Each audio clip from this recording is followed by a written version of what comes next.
এই যে আবেগ নিয়ে এসেছেন, এটা আমি ব্যক্তি মামুনুল হকের প্রতি আপনাদের এই আবেগ নয়, বরং আপনাদের এই আবেগ, আপনাদের এই ভালোবাসা খালিসান লিওয়াজহিল্লাহ, একমাত্র আল্লাহর জন্যই। কারণ আপনারা মনে করেন যে আমি এবং আমার মতো উলামায়ে কেরাম আমরা আল্লাহর দ্বীনের হক কথা, সত্য কথা, সঠিক কথাটা জাতির সামনে তুলে ধরছি। এজন্যই আপনারা আমাকে মহব্বত করেন। কথা বলেন। আজকে যদি আমি আল্লাহর দ্বীনের পক্ষে এই অকপটে সত্য কথাগুলো উচ্চারণ করা থেকে পিছপা হয়ে যাই, আমি যদি হক কথা না বলি, আমি যদি আল্লাহর দ্বীনের সঠিক কথাগুলো তুলে না ধরি, কালকে থেকে আপনারা আমাকে আর ভালোবাসবেন না। এবং আমিও বলি যে আমাকে আর মহব্বত করাটা আপনাদের উচিত হবে না। কাজেই আমাদের এই পারস্পরিক মহব্বত, এটা কার জন্য? আর যদি এই মহব্বত সত্যিকার অর্থেই আল্লাহর জন্য হয়ে থাকে, তাহলে এই মহব্বত এবং এই ভালোবাসা আমাদের ঈমানকে পরিপূর্ণতা দান করবে। আল্লাহর নবী বলেছেন, মান আহাব্বা লিল্লাহি ওয়া আবগাযা লিল্লাহি ওয়া আতা লিল্লাহি ওয়া মানা লিল্লাহি ফাকাদ ইসতাকমালাল ঈমান। যে ব্যক্তি আল্লাহর জন্য 4টি কাজ করবে, তার ঈমান পরিপূর্ণ হবে। কয় কাজ? কার জন্য? জোরে বলেন, একমাত্র কার জন্য? একমাত্র আল্লাহর জন্য 4টি কাজ করলে ঈমান পূর্ণ হবে। ঈমানদার, কামেল ঈমানদার মুখে মুখে দাবি করবার জিনিস নয়, বরং কর্মে প্রমাণ করবার জিনিস। এক, আল্লাহর জন্য কয়টা কাজ করতে হবে? আল্লাহর নবী বলেছেন, 1 নম্বর, মান আহাব্বা লিল্লাহ, কাউকে ভালোবাসবে। আহাব্বা আবদান লা ইউহিব্বুহু ইল্লা লিল্লাহ, কোন মানুষকে ভালোবাসবে তো একমাত্র আল্লাহর জন্য ভালোবাসবে। অর্থাৎ সে যতক্ষণ আল্লাহর দ্বীনের পক্ষে আছে, আমি ততক্ষণ তাকে ভালোবাসি। আল্লাহ না করুন, আমার ওই প্রিয় লোকটাই যদি আল্লাহর দ্বীনের বিপক্ষে যায়, তাহলে তাকে ছুঁড়ে মারতে আমার 1 মুহূর্ত বিলম্ব হবে না।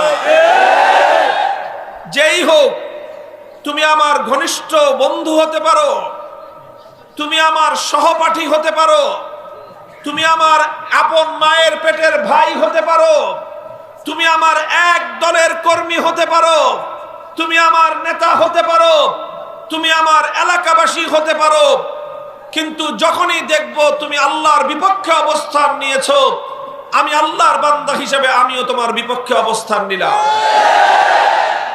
মান আহাব্বা লিল্লাহ, কাউকে ভালোবাসবো কার জন্য? 1 নম্বর কাজ। 2 নম্বর কাজ হলো, শুধু ভালোবাসা আল্লাহর জন্যই নয়, ভালোবাসা যেমন আল্লাহর জন্য, ও আবগাযা লিল্লাহ, কারো সাথে শত্রুতা রাখবে তো কার জন্য রাখবে? আল্লাহর জন্য। ভালোবাসা যেমন ঈমানের অঙ্গ, আল্লাহর জন্য কারো সঙ্গে শত্রুতা রাখাও ঈমানের অঙ্গ। মুহতারাম হাজিরিন, হে মুসলমান ভাইয়েরা, নানা কারণে, নানা ধরনের জাহিলিয়াত, নানা ধরনের মূর্খতা আজকে মুসলিম সমাজকে গ্রাস করে নিয়েছে। শিক্ষিত সমাজ বলেন, অশিক্ষিত বলেন, উচ্চ পদস্থ কর্মকর্তা বলেন, নিম্ন পদস্থ কর্মচারী বলেন, গোটা মুসলিম সমাজকে আজ এই মূর্খতা এবং এই জাহিলিয়াত গ্রাস করে নিয়েছে। সেটা হলো যে আমরা আল্লাহর জন্য ভালোবাসা, এটা তো বুঝি, কিন্তু আল্লাহর জন্য শত্রুতা রাখা এটাও যে ঈমানের অঙ্গ, সে কথা আমরা ভুলে গেছি। মুহতারাম হাজিরিন, ঈমান পূর্ণ হওয়ার জন্য কাউকে ভালোবাসলে যেমন আল্লাহর জন্য ভালোবাসতে হবে, কারো সঙ্গে শত্রুতা রাখলেও এক আল্লাহর জন্যই শত্রুতা রাখতে হবে। মুহতারাম হাজিরিন, কাজেই বসেন, কোনো কথা বলবেন না। আমার কথা লক্ষ্য করেন, আমার কথা শুনেন আপনারা। ভাই দাঁড়ান না ভাই, দেখেন মানুষের যে উপস্থিতি,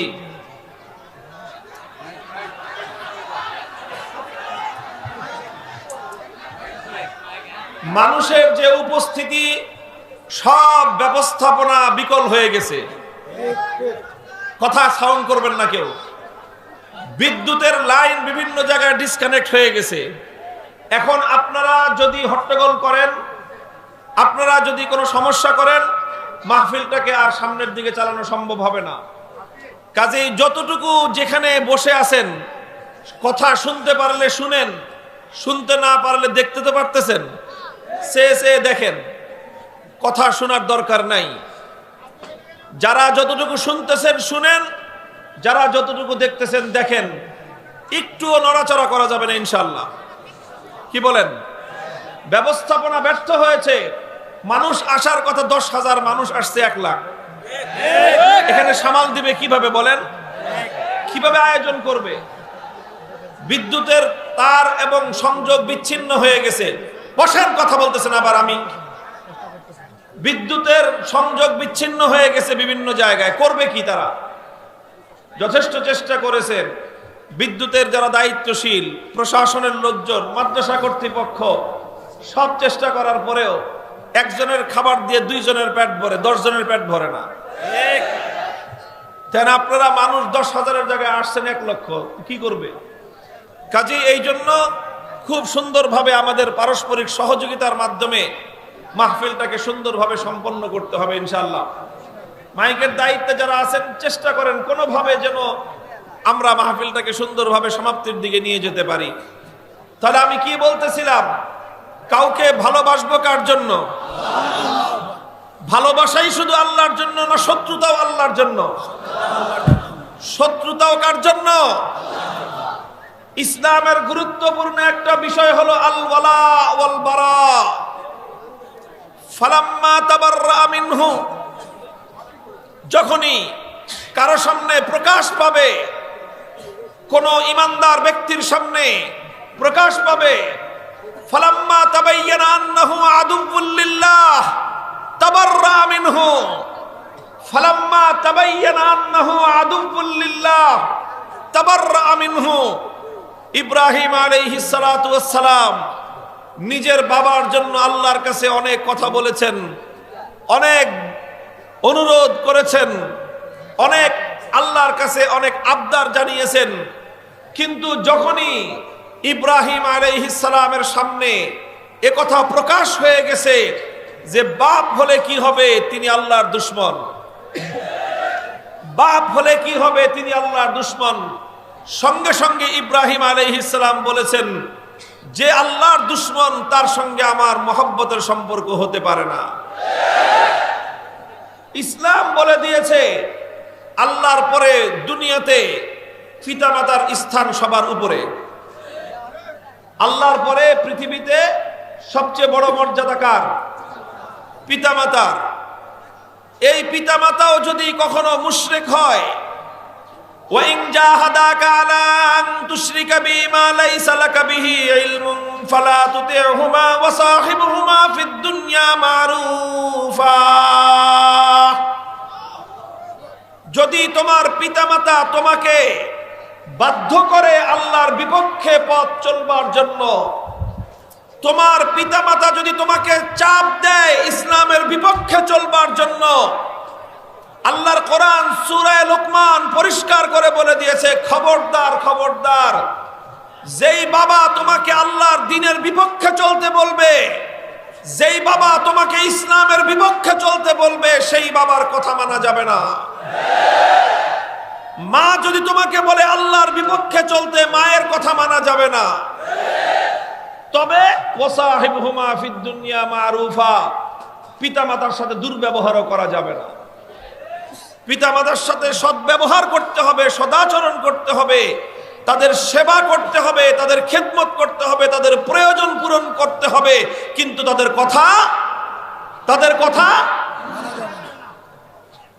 পিতার কথা, বাবার কথা যদি আল্লাহর বিপক্ষে হয়, বাবার কথা মানা যাবে? মায়ের কথা যদি ইসলামের বিপক্ষে হয়, মানা যাবে? এই মিয়া, যেই বাপ মায়ের কথা যদি ইসলামের বিপক্ষে না মানা যায়, তো নেতা নেত্রীর কথা ইসলামের বিপক্ষে কেমনে মানা যায়? মুহতারাম হাজিরিন, আমি বেশি কথা বলবো না, তবে সমাজের কয়েকটা বড় বড় ধরনের অসঙ্গতি, বড় বড় কয়েকটা ছিদ্র পথের দিকে আপনাদেরকে ইশারা করে যায়, ইঙ্গিত করে যায়। আজ আমাদের সমাজে যেই সকল রাস্তা দিয়ে, যেই সকল পথ দিয়ে হাজার হাজার লক্ষ লক্ষ ইমানদার মানুষের ইমান ধ্বংস হয়ে যাচ্ছে, ইমান নষ্ট হয়ে যাচ্ছে, তার মধ্যে বড় একটা হলো রাজনীতি। রাজনৈতিক কারণে অনেক ইমানদার মানুষ, ইয়াং জেনারেশন, যুব সমাজ, রাজনৈতিক দলের কর্মীরা, তারা যখন দেখে তার দল ইসলামের বিপক্ষে অবস্থান নিয়েছে, তার নেতা ইসলামের বিপক্ষে অবস্থান নিয়েছে, তখন সে তার রাজনীতির স্বার্থে নেতার পক্ষ নেয়, ইসলামের বিপক্ষ নেয়। তার অর্থ হলো তোমার কাছে ইসলামের চেয়ে তোমার দল বড়। তার অর্থ হলো তোমার চেয়ে, তোমার আল্লাহর চেয়ে তোমার নেতা বড়। মনে রেখো, যার কাছে ইসলামের চেয়ে তার দল বড় হয়, সে দলের কর্মী হতে পারে, মুসলমান হতে পারে না।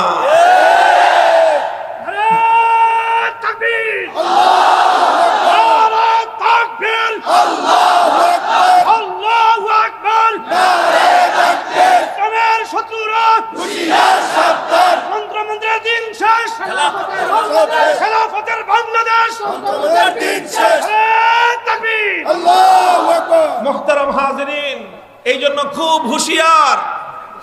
রাজনীতি করতে হবে, করেন। রাজনৈতিক দল, বিভিন্ন দল আছে, যার যেই দল পছন্দ হয়, আমি সেই ব্যাপারে আপনাদেরকে কোনো কথা বলবো না। রাজনীতির মাধ্যমে জনগণের কিছু কল্যাণ করা যায়, রাজনীতির মাধ্যমে এলাকার কিছু সেবা করা যায়, রাজনীতির মাধ্যমে মানুষের কিছু সেবা করা যায়। মানুষের সেবা করার নিয়তে, এলাকার উন্নয়নের নিয়তে, জনগণের সেবা করার নিয়তে কেউ যদি রাজনীতি করেন, খুব খারাপ কোনো কাজ করতেছেন না। তবে খবরদার, কেউ যদি রাজনীতি করেন এই উদ্দেশ্যে যে রাজনীতি করলে পকেট ভারী করা যায়, রাজনীতি করলে গম চুরি করা যায়, রাজনীতি করলে টেন্ডারবাজি করা যায়, রাজনীতি করলে জনগণের সম্পদ লুণ্ঠন করা যায়, রাজনীতি করলে অবৈধ উপায়ে সম্পদের মালিক হওয়া যায়, এই উদ্দেশ্যে যদি কেউ রাজনীতি করেন, তাহলে আপনার ওই রাজনীতি অভিশপ্ত রাজনীতি। তাহলে রাজনীতি করবেন মানুষের কল্যাণের জন্য, রাজনীতি করবেন জনগণের সেবা করবার জন্য। রাজনীতির মাধ্যমে এটা করা যায়, কিন্তু মনে রাখবেন, রাজনীতি করতে করতে করতে করতে আবার এত বড় রাজনীতিবিদ হবেন না যে আপনার দল, আপনার রাজনীতি যদি ইসলামের বিপক্ষে অবস্থান নেয়, তখন আপনি রাজনীতির স্বার্থে আপনিও ইসলামের বিপক্ষে অবস্থান নেবেন, তাহলে আনসালা দুটোই হারাবেন। কথাটা কেন বললাম? এটা এজন্য বললাম যে আমি স্বচক্ষে দেখছি, গভীরভাবে পর্যবেক্ষণ করে দেখছি, আজ আমার দেশের লক্ষ লক্ষ মানুষ, কোটি কোটি মানুষ, তারা এই রাজনীতির গ্যারাকলে পড়ে ঈমান হারানোর উপায় হয়েছে। একজন আলেম একটা কথা বলছে,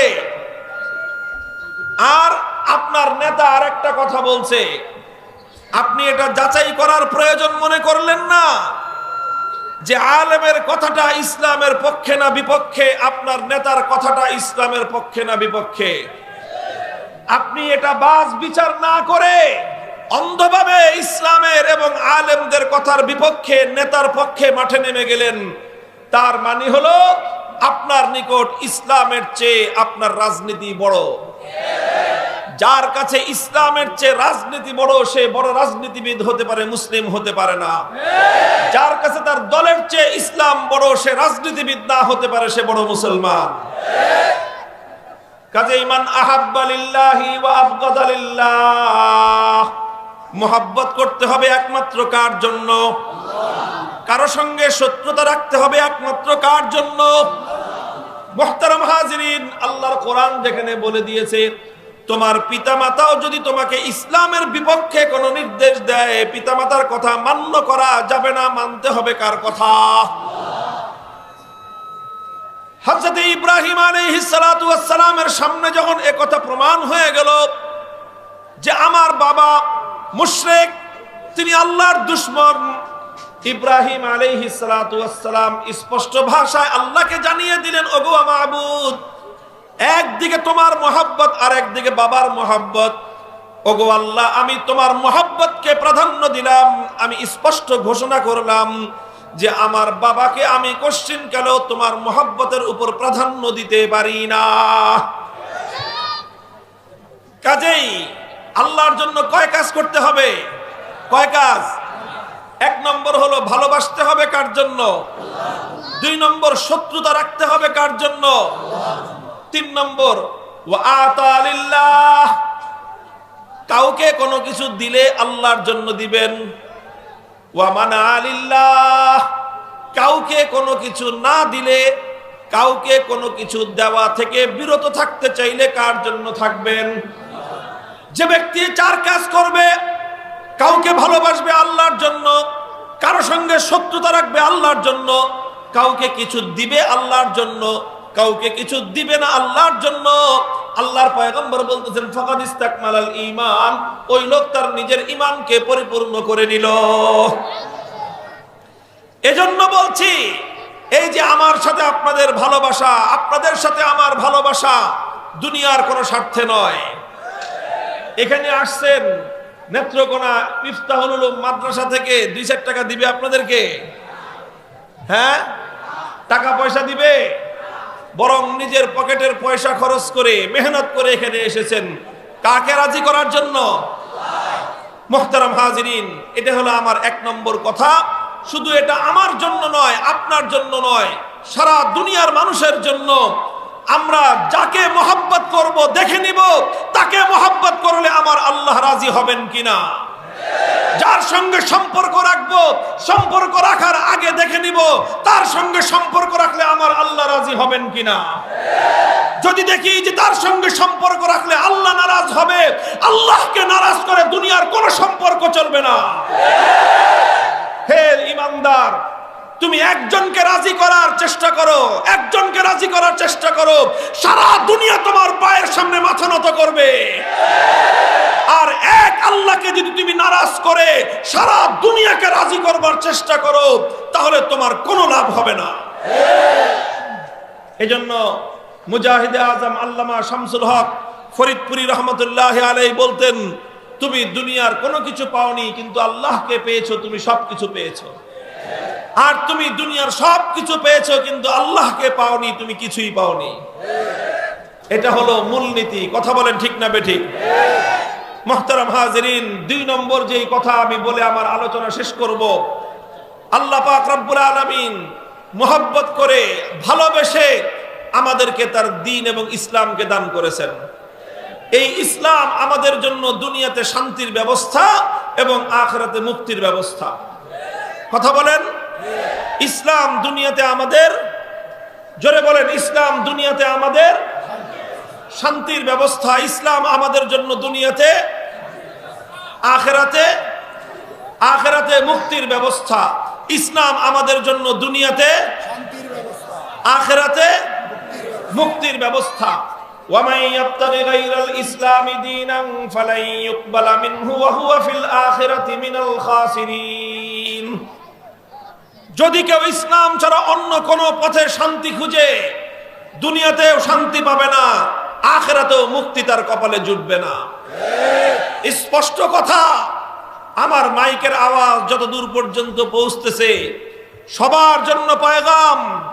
যদি কেউ এমন থেকে থাকেন যে ইসলামের কালেমা পড়েননি, ইসলামের বিশ্বাসকে ধারণ করেননি, ইসলামের পতাকা তলে আসেননি, আপনি অন্য কোনো ধর্ম, অন্য কোনো মতবাদকে আঁকড়ে ধরে আছেন, আমরা সবার কাছে পয়গাম পৌঁছে দিচ্ছি, যদি পরকালে মুক্তি চান, স্বর্গে যেতে চান, জান্নাতে যেতে চান, ইসলাম ধর্ম অনুসরণ করা ছাড়া, ইসলামকে গ্রহণ করা ছাড়া ভিন্ন কোনো পথে সৃষ্টিকর্তাকে রাজি আর খুশি করা যাবে না। কাজেই সমস্ত হিন্দু ভাইদের নিকট আমাদের দাওয়াত, হে হিন্দু ভাই, তুমিও সেই বাবা আদমের সন্তান, মা হাওয়ার সন্তান। কাজেই তুমিও আমার ভাই। তুমি বোন হলে, তুমি মহিলা হলে তুমি আমার বোন, কারণ তোমার বাবাও আদম, আমার বাবাও আদম, তোমার মা হাওয়া, আমার মাও হাওয়া, সুতরাং তুমি আমার বোন। তুমি খ্রিস্টান হলে তুমি আমার ভাই বোন, তুমি অন্য যে কোনো ধর্মের হও তুমি আমার ভাই বোন, তুমি কাদিয়ানি হলে তুমি আমার ভাই বোন, তুমি যদি নাস্তিক হও তবুও তুমি আমার ভাই বোন। তোমাদের সকলের জন্য ইসলামের শান্তির পয়গাম হলো, যদি তুমি মুক্তি চাও ইসলাম ছাড়া বিকল্প কোনো পথ নাই। যদি তোমাদেরকে যারা একথা বোঝাচ্ছে, যারা একথা বলছে যে অন্যান্য ধর্ম পালন করে মানুষ মুক্তি পেতে পারে, যারা একথা তোমাদেরকে বোঝাচ্ছে তারা হয় ভণ্ড প্রতারক, আর না হয় তারা মূর্খ। তারা জানে না, হয় তারা জানে না, না হয় তারা জেনে বুঝে প্রতারণা করতেছে।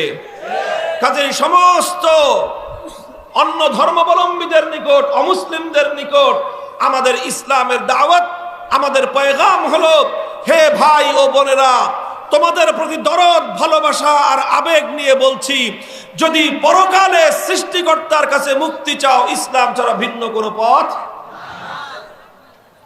মুহতারাম হাজিরিন, কাজেই ইসলাম ছাড়া দুনিয়াতে শান্তির পথ হলো, দুনিয়াতে শান্তির পথ হলো, আখিরাতে একমাত্র মুক্তির পথ হলো এই ইসলাম। আমাদেরকে ধারণ করতে হবে, ইসলাম আমাদেরকে মানতে হবে। কথা বলেন ঠিক না বেঠিক?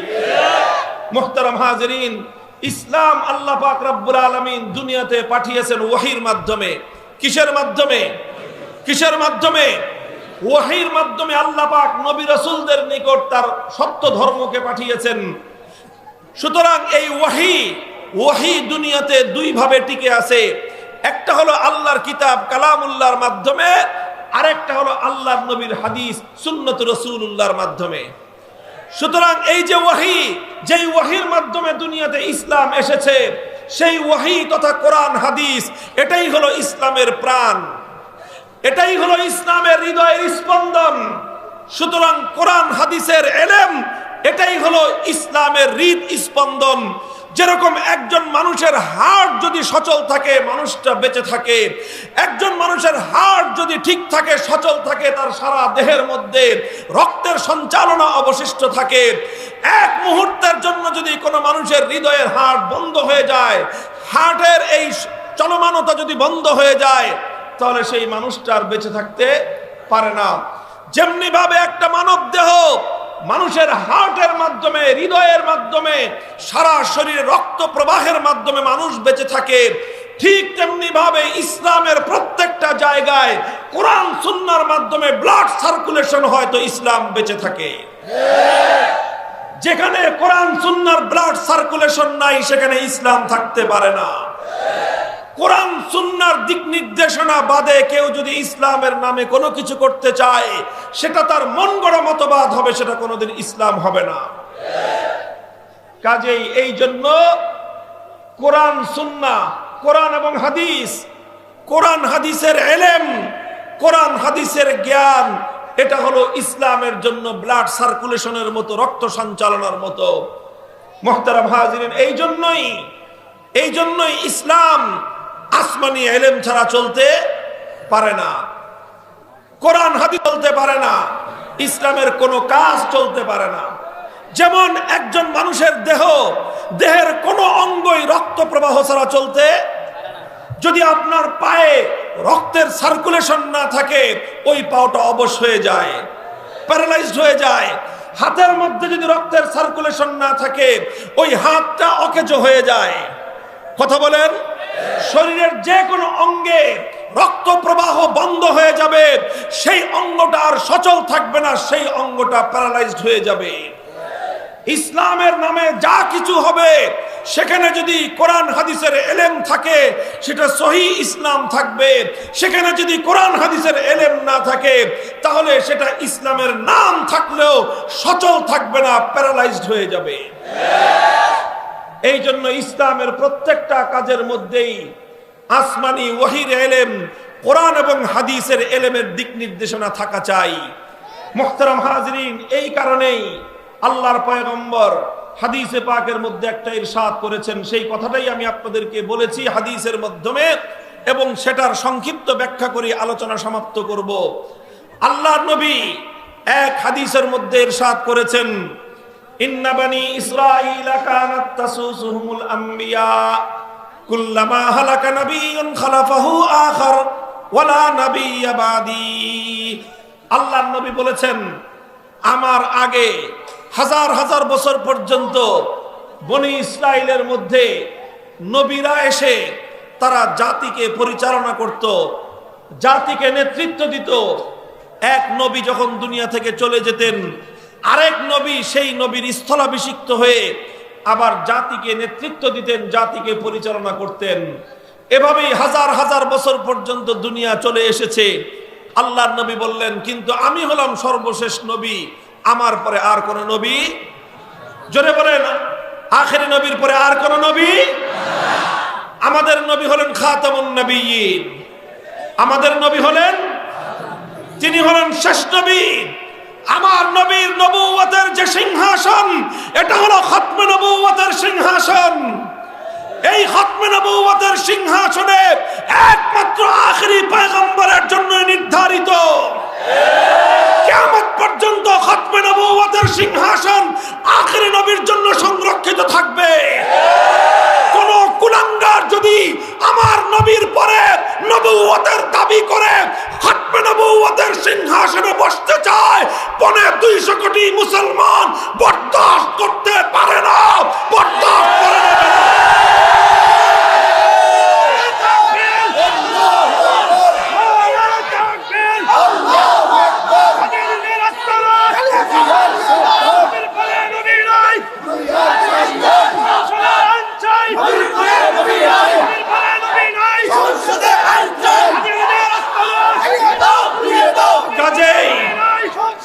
খতমে নবুয়তের বিষয়টা আমাদের জন্য অনেক গুরুত্বপূর্ণ বিষয়। আমরা আমাদের নবীকে আমাদের হৃদয়ের চেয়ে বেশি ভালোবাসি। আমাদের নবীর জন্য সবচেয়ে বড় মর্যাদার বিষয় হলো খতমে নবুয়তের সেই সিংহাসন। ভণ্ড নবী যারা নবুয়তের দাবি করেছে আখেরি নবীর পরে, তারা আমার নবীর সিংহাসন নিয়ে টানা হেচড়া করেছে, আমার নবীর ইজ্জতের চেয়ার নিয়ে টানা হেচড়া করে। কোন বাবার সুসন্তান, কোন মায়ের সুসন্তান তার মায়ের ইজ্জতের উপর কেউ আঘাত করলে বরদাস্ত করতে পারে না। কোন বাবার সুসন্তান তার বাবার ইজ্জত নিয়ে কেউ ছিনিমিনি খেললে বরদাস্ত করতে পারে না। যারা নবীর ভালো উম্মত, যারা নবীর সত্যিকার সাচ্চা উম্মত, তারাও খতমে নবুয়তের দুশমন কাদিয়ানীদেরকে বরদাস্ত করতে পারে না, বরদাস্ত করতে পারে না।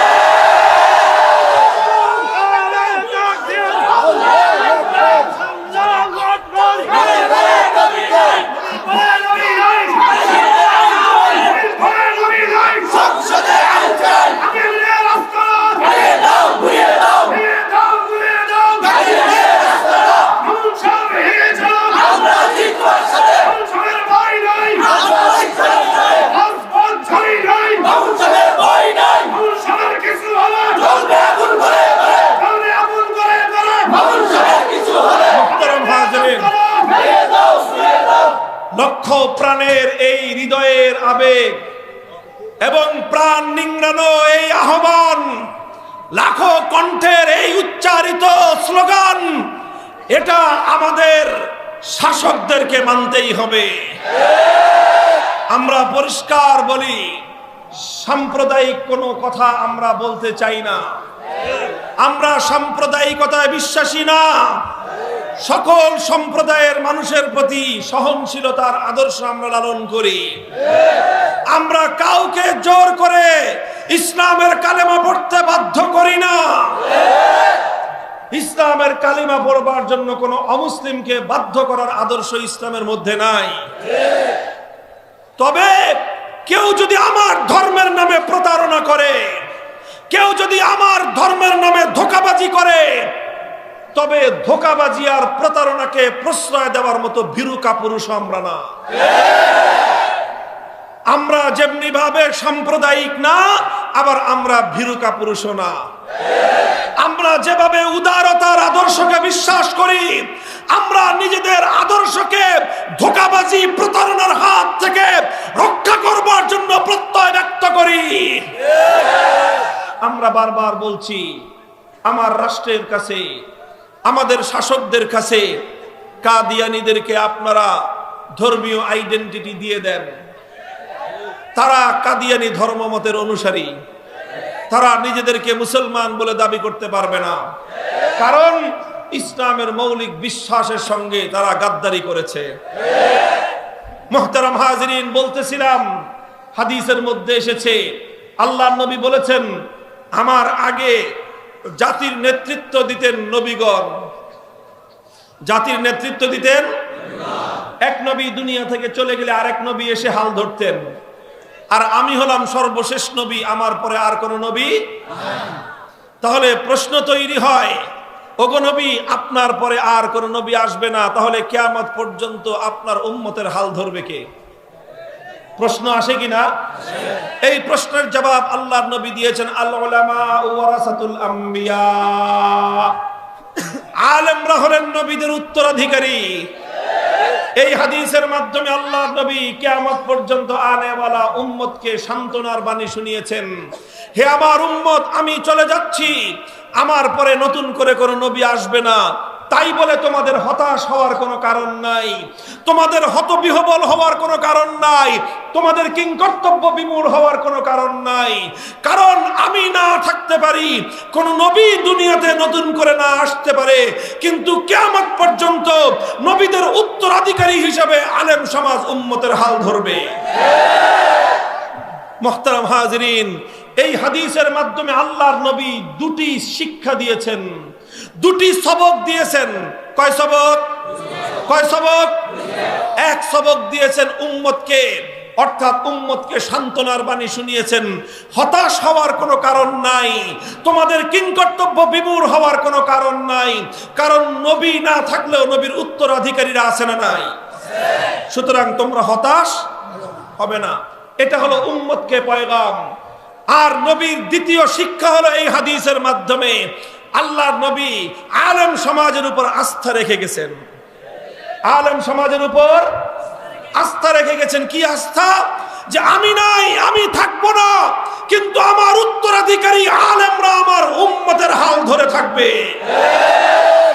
কাজেই হে আলেম সমাজ, আমি আপনাদেরকে লক্ষ্য করে বলতে চাই, আল্লাহর নবী আমার উপর, আপনার উপর আস্থা রেখে গেছেন যে আমরা আল্লাহর দ্বীনকে হাল ধরে থাকবো, আমরা উম্মতকে সঠিক পথ দেখাবো, কিয়ামত পর্যন্ত আমরা নবীদের মতো করে তাদের বাতানো পথে উত্তরাধিকারের দায়িত্ব পালন করে আল্লাহর দ্বীন ইসলাম দুনিয়াতে আমরা সঠিকভাবে পরিচালনা করব।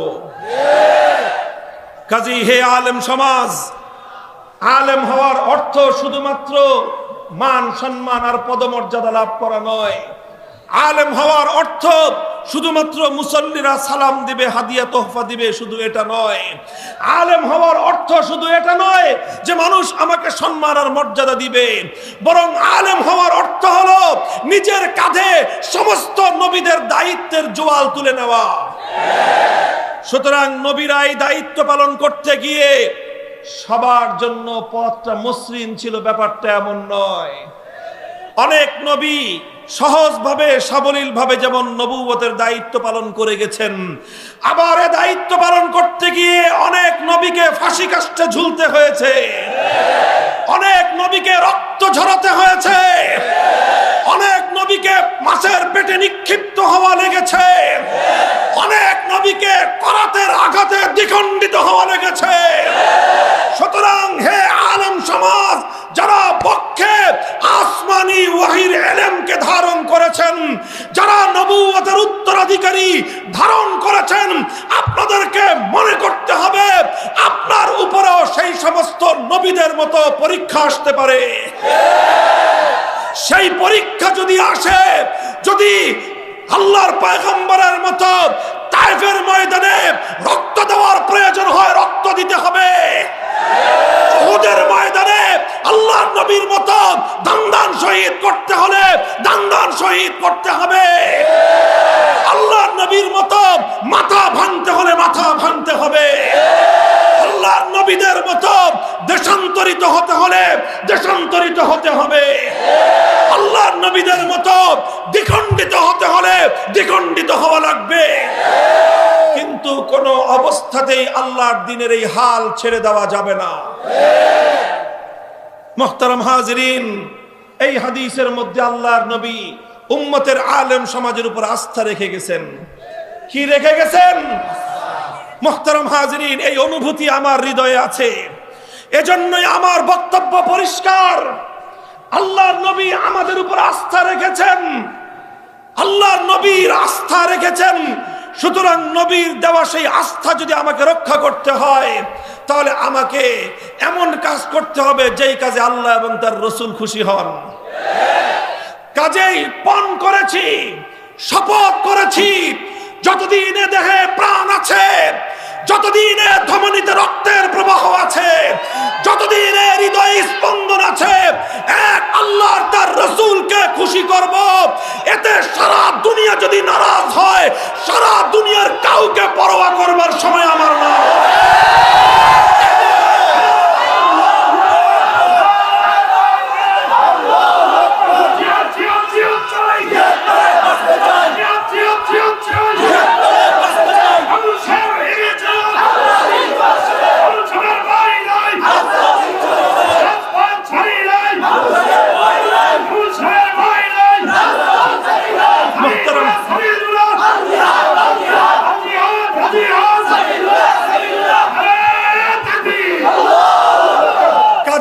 আমরা যখন আল্লাহর নবীর উত্তরাধিকারের দায়িত্ব পালন করতে গিয়ে অনেক অপ্রিয় সত্য কথাগুলো বলি, জানি অনেকের মনে কষ্ট লাগে, জানি অনেকের হৃদয়ে আঘাত লাগে, কিন্তু আমরা অক্ষম, আমাদের কিছুই করার নাই। কারণ আপনাকে রাজি করতে গিয়ে আমি আমার রাসূলকে নারাজ করতে পারবো না। আমি আপনাকে খুশি করতে গিয়ে আমার মালিক রব্বুল আলামিনকে আমি অখুশি করতে পারবো না। সুতরাং আই এম সরি।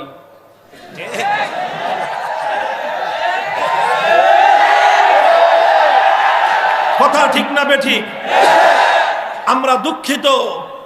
যদি আল্লাহকে রাজি করার পর আপনি রাজি থাকেন, ওয়েলকাম। আল্লাহকে নারাজ করে আমি আপনাকে রাজি করতে পারবো না। কথার মধ্যে আমাদের কোনো জড়তা নাই, আমাদের কথার মধ্যে কোনো অস্পষ্টতা নাই। মুহতারাম হাজিরিন, এই জন্য ওলামায়ে কেরামের অনেক বাধ্যবাধকতা আছে। আলেমরা অনেক তিক্ত কথা বলতে বাধ্য হন। কথাগুলো আমরা খুব আনন্দ আর ফুর্তিতে বলি না। এই কথাগুলো আমরা এত আনন্দ আর ফুর্তিতে বলি না। যদি এ কথা না বলে পারতাম তাহলে বলতাম না। কিন্তু আমরা জানি একজন সাধারণ মানুষ যত সহজে আল্লাহর কাছে হিসাব দিয়ে পার পেয়ে যাবে, একজন আলেম তত সহজে আল্লাহর কাছে হিসাব দিয়ে পার পাবে না। একজন মুসল্লি যত সহজে আল্লাহর কাছে হিসাব দিয়ে পার পেয়ে যাবে, একজন ইমাম অত সহজে হিসাব দিয়ে পার পাবে না। একটা মসজিদের 500 মুসল্লি, প্রত্যেক মুসল্লি যার যার ইন্ডিভিজুয়াল হিসাব দিবে, হিসাব গ্রহণযোগ্য হবে, পার পেয়ে যাবে। ইমাম সাহেব শুধু ব্যক্তিগত ইন্ডিভিজুয়াল হিসাব দিয়ে পার পাবেন না, নিজের হিসাবের পাশাপাশি 500 মুসল্লির আমলের হিসাব দেওয়া লাগবে। কাজী যারা মনে করেন ইমামতির দায়িত্বটা তো ভালোই, মুরগির রান খাওয়ার দায়িত্ব না, ইমামতের দায়িত্ব এত সহজ নয়। এই 500 মুসল্লি আপনার পিঠে কাঁধে ভর করে তারা আপনার পিঠের উপর দিয়ে পোল বানিয়ে তারা জান্নাতে যাবে। কাজী আপনার এই পিঠ যদি জান্নাত পর্যন্ত যাওয়ার জন্য এটা যদি পুল না হয়, ব্রিজ না হয়ে ভুল পথে যায়, আল ইমামু জামিনুন, আল ইমামু জামিনুন, আল ইমামু জামিনুন। একজন ইমাম তার সকল মুসল্লিদের দায়িত্বশীল।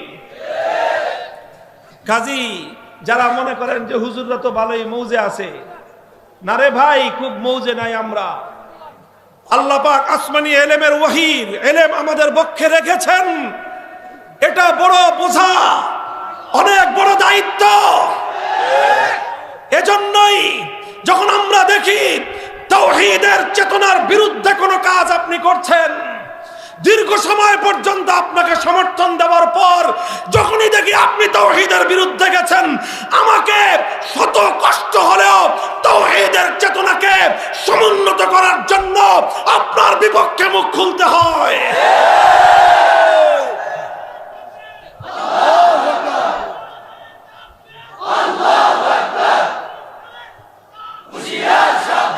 মুহতারাম হাজিরিন, আমি যে কথাটা বলছিলাম, দুনিয়াতে ইসলাম এসেছে ওয়াহির মাধ্যমে।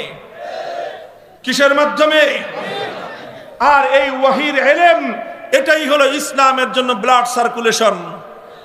যেখানে ইসলামের কোরআন হাদিসের ইলম থাকবে, সেখানে ইসলামের ব্লাড সার্কুলেশন হবে, রক্ত প্রবাহ হবে। আর যেই কাজের মধ্যে আসমানি সহিহ ইলম, কোরআন হাদিসের ইলমের ব্লাড সার্কুলেশন হবে না, সেই কাজ ইসলামের সহিহ কাজ হতে পারে না। সেটা হলো প্যারালাইজড কাজ। আল্লাহর রাসূল সাল্লাল্লাহু আলাইহি ওয়াসাল্লাম মৌলিকভাবে 3 কাজ করে ইসলামকে দুনিয়াতে প্রতিষ্ঠিত করে গেছেন। 1 নম্বর কাজ করেছেন আল্লাহর নবী, তিনি উম্মতের জন্য দ্বীনি তালিম, দ্বীন শিক্ষার ব্যবস্থা করে গেছেন। কাজেই আল্লাহর নবীর উত্তরাধিকারী আলেমদের মধ্যে একটা দল থাকতে হবে কিয়ামত পর্যন্ত, যারা মাটি কামড়ে পড়ে থাকবে, উম্মতকে সহিহ দ্বীন শিক্ষা দিবে। 2 নম্বর কাজ করেছেন আল্লাহর নবী, উম্মতের দুয়ারে দুয়ারে গিয়ে গিয়ে দ্বীনের দাওয়াত দিয়েছেন, তাবলীগ করেছেন। সুতরাং আল্লাহর নবীর পরে আলেমরা হলেন নবীর উত্তরাধিকারী। সুতরাং আলেমদেরকে সারা দুনিয়ার প্রতিটি মানুষের কাছে ঈমানের দাওয়াত পৌঁছানোর এই মেহনতের হাল ধরতে হবে। এই দাওয়াতের মেহনত যদি আসমানি ওয়াহির ইলম, কোরআন হাদিসের ইলমের আলোকে পরিচালিত হয়, তাহলে এই দাওয়াত এবং তাবলীগ হবে ইসলামের দাওয়াত।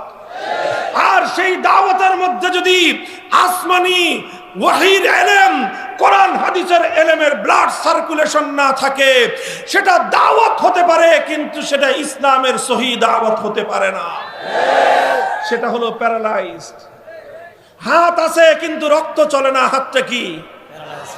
পা আছে কিন্তু রক্ত চলে না, তাহলে সেটা কি? দাওয়াত আছে কিন্তু ইলম চলে না, সেই দাওয়াত কি? খবরদার, খবরদার, কোরআন হাদিসের ইলমের বাইরে ইসলামের কোনো কাজ নাই। তালিমের কাজও কোরআন হাদিসের ইলমের বাইরে নাই, দাওয়াতের কাজও কোরআন হাদিসের ইলমের বাইরে। পায়ের নখ থেকে মাথার তালু পর্যন্ত গোটা দেহের মধ্যে রক্তের প্রবাহ থাকতে হবে। যেখানে রক্ত নাই সেটা মরে যায়। হাতের মধ্যে রক্ত না থাকলে হাত মরে যায়, আঙ্গুলে রক্ত না থাকলে আঙ্গুল মরে যায়, কানের মধ্যে রক্ত না থাকলে কান মরে যায়, পায়ের মধ্যে রক্ত না থাকলে পা মরে যায়। তালিমের মধ্যে যদি সহিহ ইলমের অনুসরণ না থাকে, তালিম মরে যাবে। শিক্ষার মধ্যে যদি কোরআন হাদিসের সহিহ ইলমের চর্চা না থাকে, সেই শিক্ষা জীবন্ত শিক্ষা নয়, সেই শিক্ষা মরা শিক্ষা। দাওয়াতের মধ্যে যদি কোরআন হাদিসের ইলমের ব্লাড সার্কুলেশন না থাকে, সেই দাওয়াত সহিহ দাওয়াত নয়, সেই দাওয়াত প্যারালাইজড দাওয়াত। তাহলে আল্লাহর নবীর 2 নম্বর কাজ ছিল দ্বীনের দাওয়াত। 1 নম্বর কাজ কি ছিল? কি ছিল? দ্বীনের তালিম। 1 নম্বর কাজ কি? দ্বীনের তালিম। 2 নম্বর কাজ কি? দ্বীনের দাওয়াত। 3 নম্বর কাজ আল্লাহর নবীর, খেয়াল করে শুনেন, 3 নম্বর কাজ হলো আল্লাহর নবীর আল্লাহর দ্বীনের গৌরব রক্ষা করা, আল্লাহর দ্বীনকে আল্লাহর জমিনে বিজয়ী করার চেষ্টা করা, সমস্ত বাতিল মতবাদকে পরাজিত করা। আল্লাহ পাক স্পষ্ট বলেছেন, হুয়াল্লাযী আরসালা রাসূলাহু বিল হুদা ওয়া দীনিল হক লিইয়ুযহিরাহু আলাদ দীনি কুল্লিহি ওয়ালাউ কারিহাল মুশরিকুন। আল্লাহ পাক তার নবীকে দ্বীন ইসলাম দিয়ে, কোরআন দিয়ে এজন্যই পাঠিয়েছেন যেন তিনি ইসলাম ছাড়া বাকি সকল মতবাদকে পরাজিত করে ইসলামকে বিজয়ী করতে পারেন। যদিও ইসলামকে বিজয়ী করাটা কোনোদিনও কোনো কাফের মুশরিকের কাছে ভালো লাগে না। আমরাও চাই যারা আল্লাহর নবীর উত্তরাধিকারী আলেমদের মধ্যে একটা শ্রেণী থাকতে হবে যারা মুসলমানদের সমাজে ইসলামের গৌরব রক্ষা করার চেষ্টা করবে, ইসলামকে বিজয়ী করার চেষ্টা করবে। ইসলামকে বিজয়ী করার এই চেষ্টা কাফের মুশরিকদের কাছে ভালো লাগবে না। ভালো লাগবে না। যখন তাদের কাছে ভালো লাগবে না, তাহলে কি করতে হবে? ইসলামকে বিজয়ী করার চেষ্টা ছেড়ে দিতে হবে। তাহলে কি করতে হবে? তোমার ভালো লাগুক আর না লাগুক, তুমি তোমার ভালো লাগা মন্দ লাগা নিয়ে থাকো। আমি আমার জীবনের শেষ মুহূর্ত পর্যন্ত ইসলামকে বিজয়ী করবার চেষ্টা অব্যাহত রাখবই।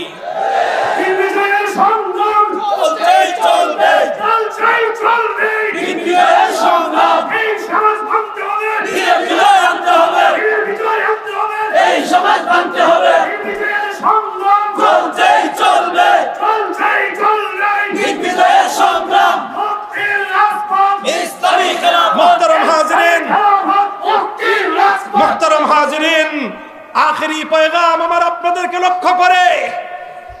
আল্লাহর নবী মৌলিকভাবে 3 কাজের মাধ্যমে দুনিয়াতে দ্বীন রেখে গেছেন। 1 নম্বর কাজ তালিমে দ্বীন, দ্বীনের শিক্ষা। 2 নম্বর কাজ তাবলীগে দ্বীন, দ্বীনের দাওয়াত। 3 নম্বর কাজ হলো তাগলিবে দ্বীন, আল্লাহর জমিনে আল্লাহর দ্বীনের ঝান্ডা সমুন্নত করা।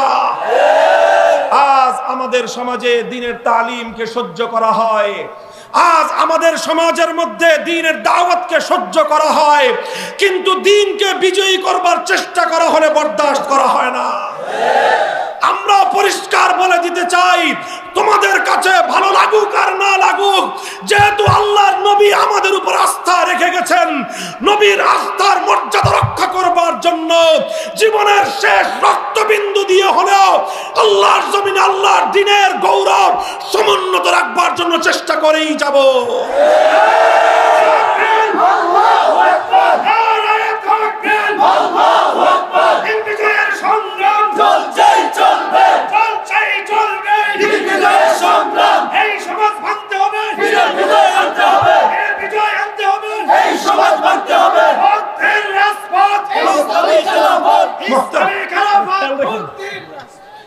মুহতারাম হাজিরিন, আমি আমার যে কথা আপনাদেরকে বোঝাবার চেষ্টা করতেছি, ইসলামের সকল কাজের মধ্যে এলেমের দরকার আছে না নাই? এলেম, কোরআন হাদিসের এলেম হলো ইসলামের জন্য রক্ত প্রবাহের মতো। কিসের মতো? কিসের মতো? শরীরের যেই দেহে রক্ত প্রবাহ নাই সেই দেহটা ইসলামের যেই কাজের মধ্যে দ্বীনের এলেমের আলো নাই সেই কাজটা। কাজেই দাওয়াতের মধ্যে যদি দ্বীনি এলেমের আলো না থাকে, দ্বীনি এলেমের নির্দেশনা না থাকে, সেই দাওয়াত হবে মরা দাওয়াত। কথা পরিষ্কার? কাজেই তিনো কাজ এটা সামলাইবেন কারা? হাল ধরবেন কারা?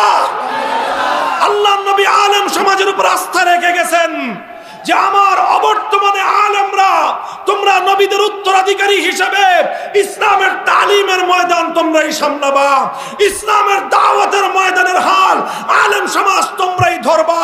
ইসলামের উপর কোন কুলাঙ্গার আঘাত করলে সেই কুলাঙ্গারের দাঁত ভাঙ্গা জবাব আলেম তোমরাই দিবা।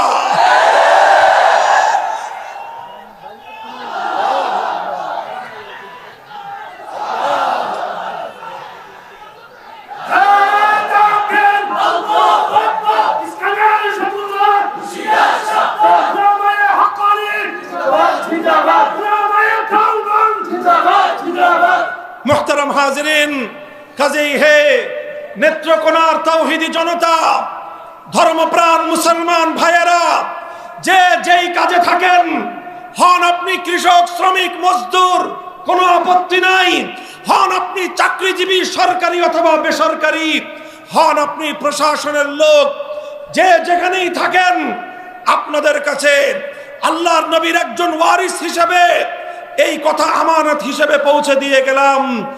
আলেমদের কাছে নবীদের উত্তরাধিকারের দায়িত্ব আল্লাহর নবী দিয়ে গেছেন, আলেমদের উপর আস্থা রেখে গেছেন।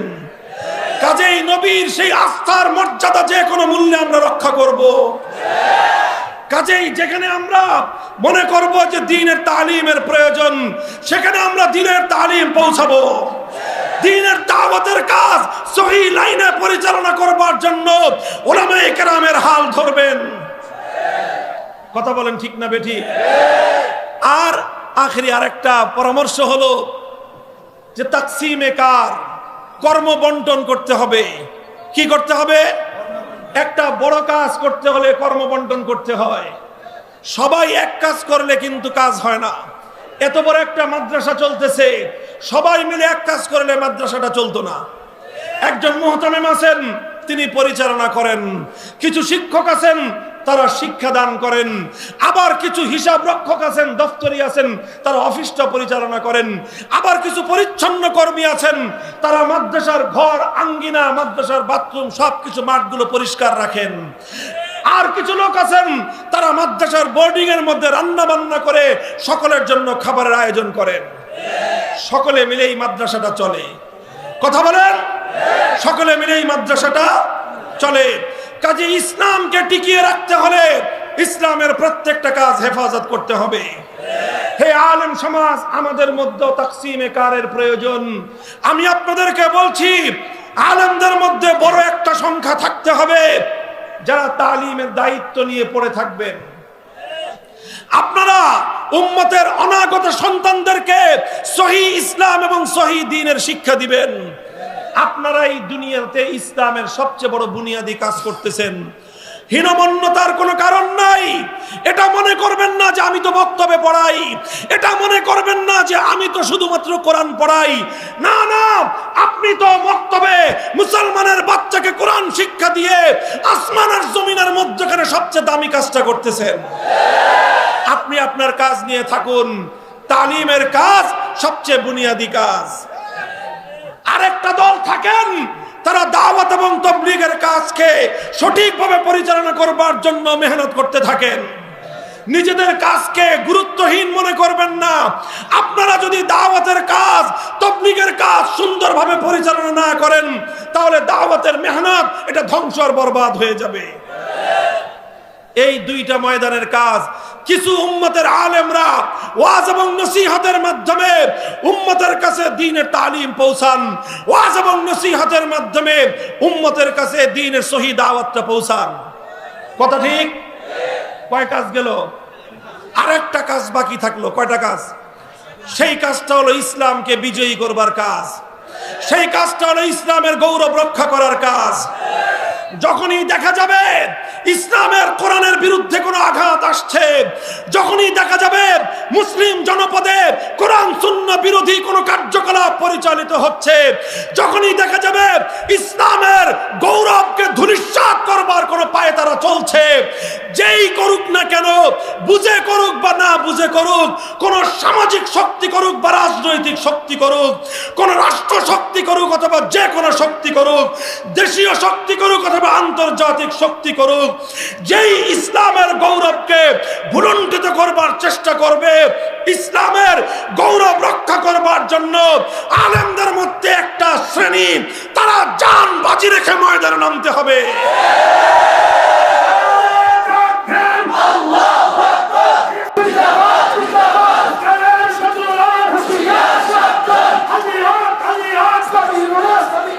মুহতারাম হাজিরিন, কাজের সুবিধার্থে আমরা কর্ম বন্টন করব, কিন্তু সকলের মধ্যে সমন্বয় থাকতে হবে। কথা বলেন ঠিক না বেঠিক?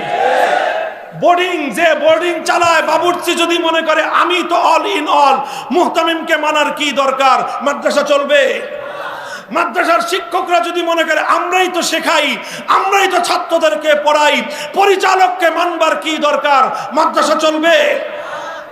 দারোয়ান যদি মনে করে আমার হাতে মাদ্রাসার গেট, আমার হাতে প্রতিষ্ঠানের গেট, সুতরাং যাকে ইচ্ছা তাকে আমি ঢুকতে দেব, যাকে ইচ্ছা তাকে বের করে দিব, মুহতামিমকে, পরিচালককে কারো ধার ধারার দরকার নাই, দারোয়ানের দারোয়ানি থাকবে।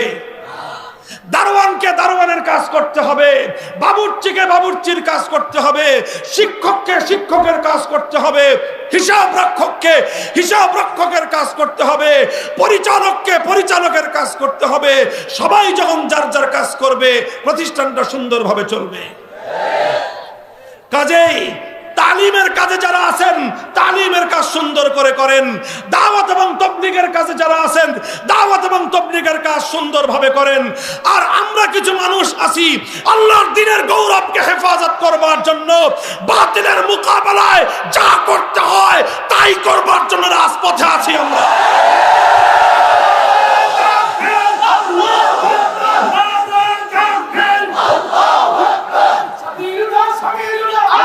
বসেন বসেন।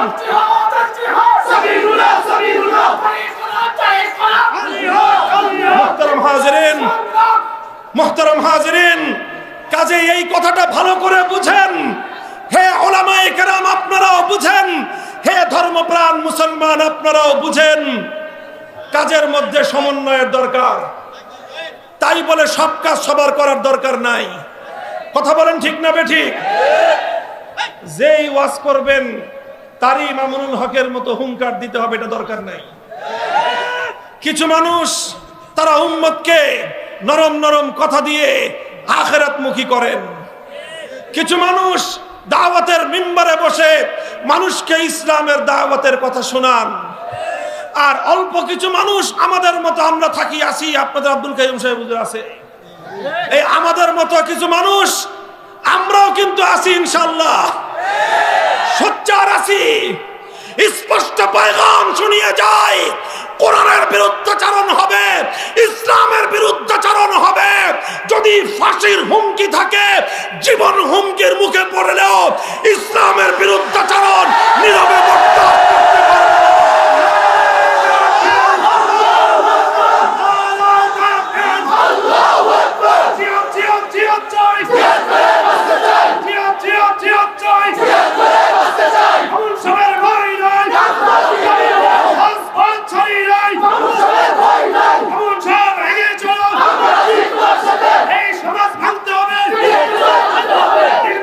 ইনশাআল্লাহ উলামায়ে কেরামের এই সকল কাজে আলেমদের নেতৃত্বে আপনারা কাজ করবেন তো ইনশাআল্লাহ?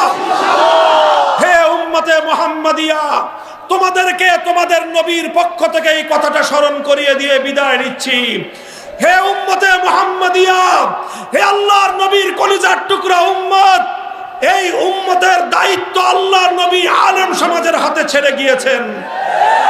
সুতরাং কখনো নেতার কথায় আলেমের বিপক্ষে যাবা না, কখনো দলের কথায় আলেমদের বিপক্ষে যাবা না। যেই দল আলেমদের বিপক্ষে বলে সেই দলকে তালাক দিবা, যেই নেতা আলেমদের বিপক্ষে বলে সেই নেতার 14 গোষ্ঠীকে তালাক দিবা। পারবা তো ইনশাআল্লাহ? তাহলে ইনশাআল্লাহ রাজনৈতিক দলও ঠিক হয়ে যাবে, নেতারাও ঠিক হয়ে যাবে। নেতারা যখন আলেমদের বিপক্ষে কথা বলে পাল পাবে না, জনগণ পাবে না, সব নেতা সোজা হয়ে যাবে ইনশাআল্লাহ। আমরা চাই সবাইকে নিয়ে জাতির খেদমত করতে। কেউ আমাদের শত্রু না, কেউ আমাদের দুশমন নয়। কালেমা পড়নেওয়ালা আল্লাহ নবীর প্রত্যেকটা উম্মত আমার ভাই। আমরা চাই সকলে একযোগে আল্লাহর দ্বীনের খেদমত করতে। আলেমরা হাল ধরে থাকবেন আর সাধারণ উম্মত আলেমদের কথা অনুযায়ী চলবে ইনশাআল্লাহ। রাজি আছেন তো? আলেমদের তালিমের কাজে সহযোগিতা করবেন তো? দাওয়াতের কাজে আলেমদের কথা মানবেন তো? ইসলামের গৌরব রক্ষা করবার জন্য প্রয়োজন হলে অকাতরে রক্ত দিতে রাজি থাকবেন তো? আল্লাহ পাক রব্বুল আলামিন কবুল করুন, তৌফিক দান করুন। নেত্রকোনার এই লাখো তৌহিদি জনতা, আপনাদের এই আবেগ, আপনাদের এই উচ্ছ্বাস ইসলামের জন্য, আপনাদের এই অভূতপূর্ব এই জাগরণ ইতিহাসের পাতায় অবিস্মরণীয় হয়ে থাকবে ইনশাআল্লাহ। আল্লাহ পাক এই জনপদকে ইসলামের ঘাঁটি হিসেবে কবুল করুন।